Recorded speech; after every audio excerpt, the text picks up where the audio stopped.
June 2019. Sydney, Australia. 26-year-old Simon Tu had one job: drive a Toyota Hi-Ace van from point A to point B. Don't speed. Don't draw attention. Don't crash. Simple transportation task. The kind of thing people do successfully millions of times every day without incident. Except, Simon was carrying 273 kilograms of crystal methamphetamine worth $145 million, which arguably makes careful driving slightly more important than usual. Should probably stay focused on that. He was driving through Eastwood, a suburb in northwest Sydney. Mid-afternoon. Normal traffic. Nothing complicated about the route. Then he crashed into two parked police vehicles. Not one police car, two. Both parked outside the Eastwood police station. He hit police property directly in front of the building where police work. The noise was substantial. Officers inside heard the crash, came outside to investigate, found both their vehicles damaged, and the Hi-Ace driving away. Really convenient placement for law enforcement response time. Simon fled the scene, left his damaged van and two destroyed police cars behind. Took off running or driving, depending on which version you believe. Either way, police now had several reasons to find him: hit and run, property damage, suspicious behavior involving crashing into cop cars then fleeing. The CCTV footage and witness statements made tracking him down relatively straightforward. They found the van within an hour.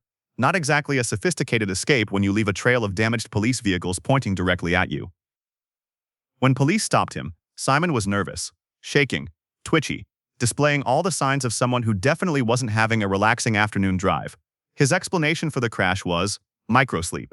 Claimed he fell asleep at the wheel briefly, which is interesting timing for a nap. Most people who get drowsy while driving pull over. They don't aim for police cars like some kind of law enforcement magnet. The microsleep defense raises questions about his decision-making process. If you're transporting $145 million worth of illegal drugs, maybe make sure you're well rested first. Seems like basic preparation. The police searched the van, found 273 kilograms of methamphetamine packed in cardboard boxes, just sitting there. Not hidden in some clever compartment, not disguised as something else. Cardboard boxes full of drugs. The NSW police later described this as possibly the easiest drug bust they'd ever made. The suspect literally delivered himself and evidence directly to their station, crashed into their vehicles to announce his arrival, then tried fleeing but stayed in the area. Really eliminated most of the detective work. Normally they have to investigate, gather evidence, build a case. Simon just drove into their parking area and provided everything they needed. Think about the planning that went into this operation. Someone acquired $145 million worth of methamphetamine, organized transportation, found a driver, chose a route, set up delivery logistics. All of that effort and coordination.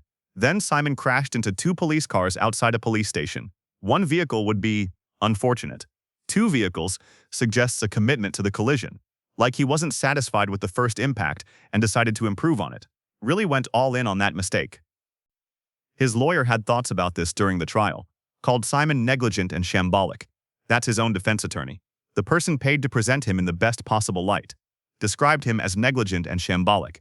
Then added this beautiful quote. His driving is what gave it all away, and his role was to drive, so that in some sense it was a hopeless execution of the task. His literal job was driving, the one thing he needed to do competently, and according to his own lawyer, he executed it hopelessly. When your defense team is roasting your performance, the trial probably isn't going well. The microsleep explanation became central to his defense. He claimed he wasn't under the influence, just tired. Fell asleep while carrying enough methamphetamine to keep a city awake for months. The irony writes itself. You're transporting stimulants that prevent sleep, but you fall asleep anyway. The twitchy, nervous behavior when police stopped him suggested something beyond fatigue. Most people who wake from microsleep are groggy and apologetic.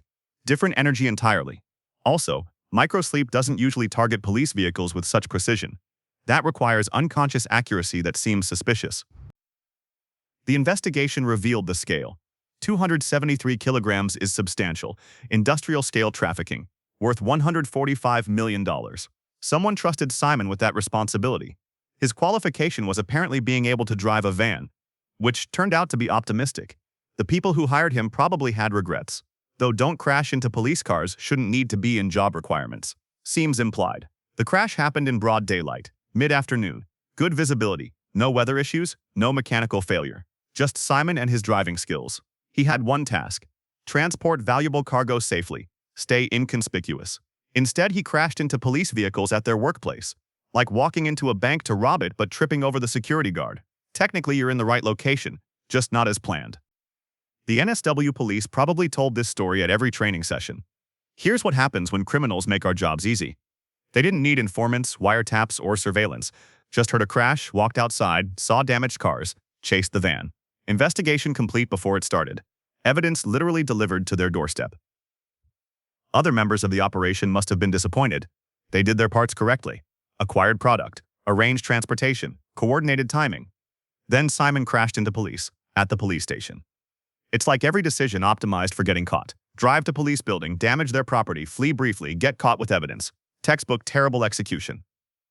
During sentencing, the judge considered various factors: the quantity, the value, Simon's role, the microsleep claim, the lawyer's assessment of hopeless execution. 6.5 years, reasonable for crashing into police cars while transporting $145 million of meth, though probably less time than his employers wanted. They likely preferred he successfully delivered the drugs and spent 0 years in prison instead. The case became legendary, not just about drug trafficking dangers, but about the importance of basic competence. You can have perfect planning, excellent logistics, quality product. None of it matters if your driver crashes into police vehicles. Simon proved you can do everything else right and still fail spectacularly at the simplest task. Don't crash into police cars. Don't park outside police stations. Don't flee so poorly they catch you within an hour. These seem obvious, but apparently needed reinforcement through practical demonstration. The easiest drug bust comment from NSW police probably stung. That's not the reputation you want. They weren't bragging about detective work, weren't celebrating months of investigation, just noting that Simon made it extremely easy, did most of their work for them, probably sent thank you cards to whoever hired him, really simplified their quarterly arrest statistics. The defense attorney's quote, "deserves recognition, hopeless execution of the task." That's professional language for, "my client is terrible at his job." Lawyers usually find ways to spin things positively, find mitigating circumstances, present alternative explanations. Simon's lawyer basically said there's no good way to explain this. The driving was bad. That was his job. He failed at it hopelessly.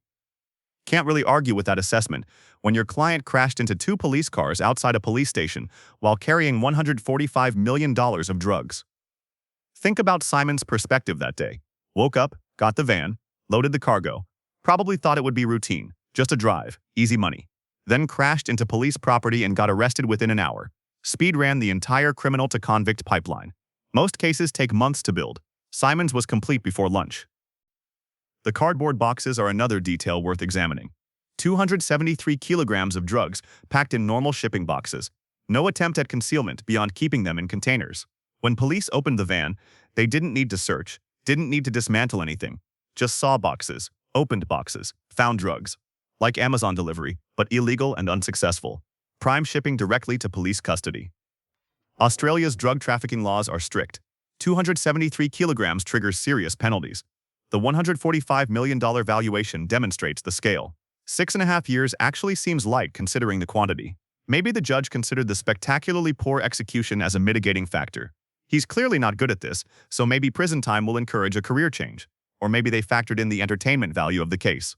Not every day someone crashes into police cars while carrying that much methamphetamine. 6.5 years gives him time to reconsider career options. Maybe choose something that doesn't require driving, or concentration, or staying awake, or not crashing into police. Plenty of jobs don't involve transporting $145 million of illegal drugs, though probably none pay as well. Of course, they also don't come with prison time. Trade-offs worth considering. The story spread through Australian news and probably became a joke in criminal circles. Remember to not be like Simon 2 became shorthand for basic operational security. Don't crash into police vehicles, especially not 2 of them, especially not at police stations. These guidelines shouldn't need stating, but here we are. Sometimes you need negative examples to understand what success looks like. Simon provided that negative example, very thoroughly, with 2 damaged police cars as evidence.